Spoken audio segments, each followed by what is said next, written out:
আসসালামু আলাইকুম viewers, welcome back to Ferdousi kitchen. আজকে আমি আপনাদের সাথে শেয়ার করব কিভাবে মাসকলাই ডাল দিয়ে মুড়িঘণ্ট করতে হয়। মুগের ডাল দিয়ে তো আমরা সবাই মুড়িঘণ্ট খেয়ে থাকি।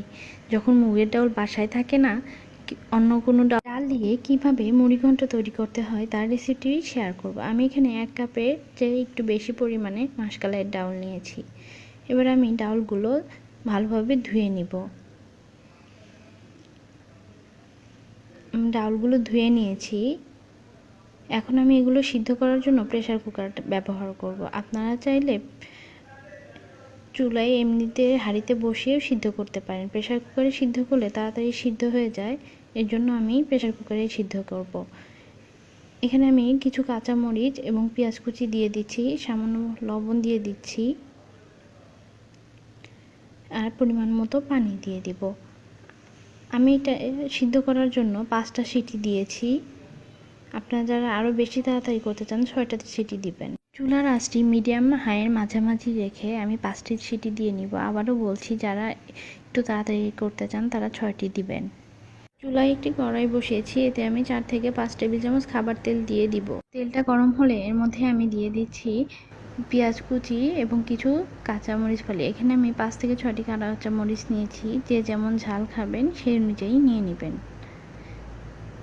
এবার আমি এগুলো সামান্য একটু ভেজে নিব।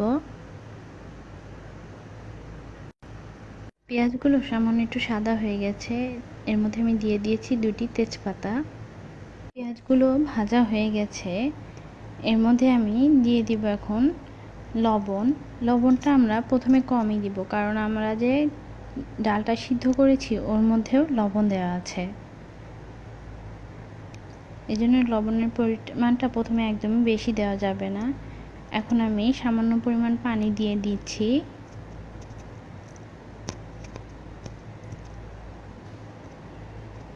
একটু নেড়ে চেড়ে দিলাম। পানিটা বলক আসা পর্যন্ত একটু ওয়েট করব।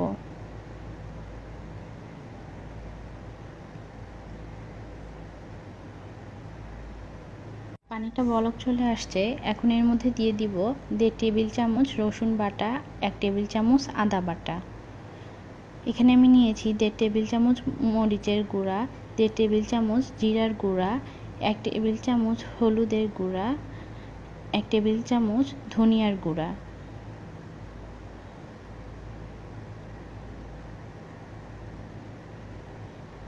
এবার আমি মশলাগুলো ভালোভাবে একটু মিশিয়ে কষিয়ে নিব।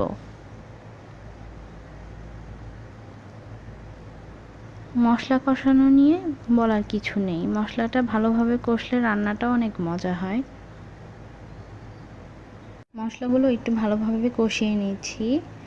মশলাগুলো যখন ভালোভাবে কষে যাবে তখন মশলার থেকে তেলটা উপরে চলে আসবে, আর তখনই বুঝতে পারবেন যে আপনাদের মশলা কষানো হয়ে গেছে। আমার মশলাটাও কষানো হয়ে গেছে, তেলগুলো উপরে চলে এসেছে। এখন আমি একটু নেড়ে চেড়ে মিশিয়ে দিব।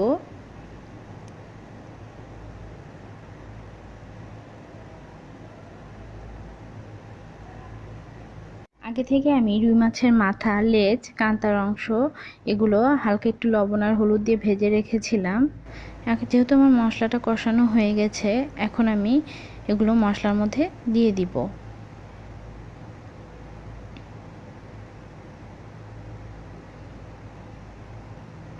এবার ভালোভাবে নেড়ে চেড়ে মশলার সাথে মিশিয়ে নিব।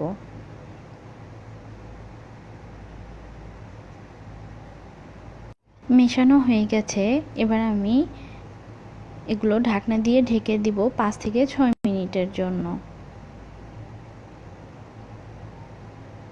5 থেকে 6 মিনিট হয়ে গেছে, আবারও ফিরে আসলাম। আবারও ভালোভাবে নেড়ে চেড়ে দিব। এখানে আমি হালকা একটু পানি দিয়ে দিব, মাথাটা যাতে ভালোভাবে সিদ্ধ হয়। পানি দিয়ে ভালোভাবে মিশিয়ে এগুলো আবারও ঢেকে দিব 5 থেকে 7 মিনিটের জন্য। 5 থেকে 7 মিনিট হয়ে গেছে, দেখুন এগুলো অনেকটাই হয়ে এসেছে। মাথাটা সম্পূর্ণ অংশ ভেঙে যাচ্ছে না, কিন্তু কিছু কিছু অংশ ভেঙে আসছে, এর জন্য আর একটু সিদ্ধ হতে হবে। আবারও ঢেকে এবার 10 মিনিট পরে ফিরে আসলাম। দেখুন আমার মাথাটা সম্পূর্ণ ভেঙে গেছে, মাথার মাঝখানের অংশটুকু আমি একদমই ভেঙে ফেলবো না। এর জন্য আপনারা যদি কেউ অনেক বড় মাছের মাথা দিয়ে রান্না করতে চান, মাঝখানের অংশটা না ভাঙতে পারেন, চুলা যায় হালকা একটু শিলপাটার উপরে নিয়ে গুঁতো দিয়ে দিলেই জিনিসটা খুব ভালোভাবে ভেঙে যাবে। এবার আমি এগুলো ভালোভাবে একটু কষিয়ে নিব।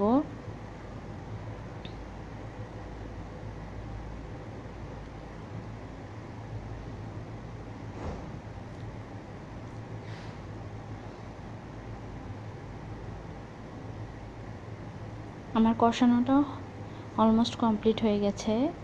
সিদ্ধ করা ডালটা এবার আমি দিয়ে দিয়েছি। আমার ডালটা পানিটা কম হয়েছিল, কিন্তু একদম সিদ্ধটা পারফেক্ট হয়েছে। আপনাদের যদি ডালের মধ্যে পানি থাকে এবং সিদ্ধটা হয়ে থাকে, পানি সহই ঢেলে দিবেন। এবার ভালোভাবে মিশিয়ে নিব। ভালোভাবে মেশানো হয়ে গেছে। এখন আমি এর মধ্যে অল্প কিছু পানি অ্যাড করব। আমি আপনাদের বলেছিলাম যে যাদের ডাল সিদ্ধের মধ্যে পানি থাকবে তাদেরকে আর পানি দিতে হবে না। যেহেতু আমার পানিটা ছিল না, এর জন্য আমি এখানে হালকা একটু পানি দিলাম যাতে মশলার সাথে ডালটা ভালোভাবে মিশে যায়। এবার আমি 2 মিনিটের জন্য ঢেকে দিব। 2 মিনিট পরে ফিরে আসলাম। ডালটা বেশিক্ষণ কষানোর দরকার নেই, কারণ ডালটাও সেদ্ধ করা আগে থেকেই, আর মাছের মাথাটাও সেদ্ধ হয়ে গেছে। আবারও 2 মিনিটের জন্য ঢেকে দিব। টোটাল 5 মিনিট হলেই ডালে পানিটা মিশিয়ে ঝোল দিয়ে দিতে হবে। আমার ডালটা কষানো হয়ে গেছে। অন্য আরেকটি চুলায় আমি গরম পানি দিয়ে রেখেছিলাম। এখন আমি গরম পানিটা দিয়ে দিব। এখানে গরম পানিটাই ব্যবহার করার চেষ্টা করবেন, ঠান্ডা পানি দিবেন না। এবার ভালোভাবে মিশিয়ে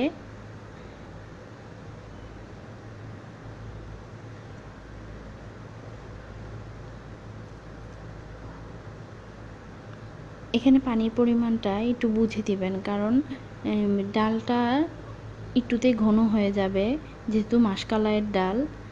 ঝোলের পরিমাণটা একটু বেশি দিয়ে নেবেন, কারণ আমরা যারাই মাসকলাইয়ের ডাল পছন্দ করি তারা অনেকেই জানি যে মাসকলাইয়ের ডালটা রান্নার পরে যখন ঠান্ডা হয় এটা আরও গ্রেভি হয়ে আসে। এর জন্য ঝোলটা যতটুকু রাখবেন সেই অনুযায়ী পানিটা দিবেন। এই পর্যায়ে এসে লবণটা চেক করে নেবেন। আমার রান্নাটা কমপ্লিট হয়ে গেছে। ডালের মধ্যে গরম পানি দেওয়ার পরে আমি 10 মিনিট চুলায় মিডিয়াম হাইয়ের মাঝামাঝি রেখে জাল দিয়ে নিয়েছি। আমি এই গ্রেভি অবস্থায় এটা নামিয়ে ফেলবো, কারণ ঠান্ডা হলে এটা আরও গ্রেভি হয়ে যাবে, আর মুড়ি ঘন্টটা বেশি গ্রেভি হয়ে গেলে খেতে একদমই ভালো লাগবে না। আর লবণটা আমি চেখে নিয়েছি, একদম ঠিকঠাক হয়েছে। রান্না শেষ, এখন পরিবেশনে চলে আসলাম। দেখুন হালকা একটু ঠান্ডা হওয়ার পরই আমি যে গ্রেভিটা নামিয়েছিলাম চুলা থেকে, মুড়িঘণ্টটা তার থেকেও একটু বেশি গ্রেভি হয়ে গেছে।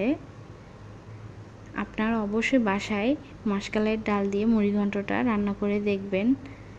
আমার ভিডিওটি যদি আপনাদের ভালো লাগে থাকে লাইক দিবেন, কোনো কিছু জানার থাকলে কমেন্ট করবেন, ফ্রেন্ডস অ্যান্ড ফ্যামিলির সাথে শেয়ার করবেন, আর নতুন নতুন ভিডিও পেতে আমার চ্যানেলটি সাবস্ক্রাইব করবেন। সবাই ভালো থাকবেন। আল্লাহ হাফেজ।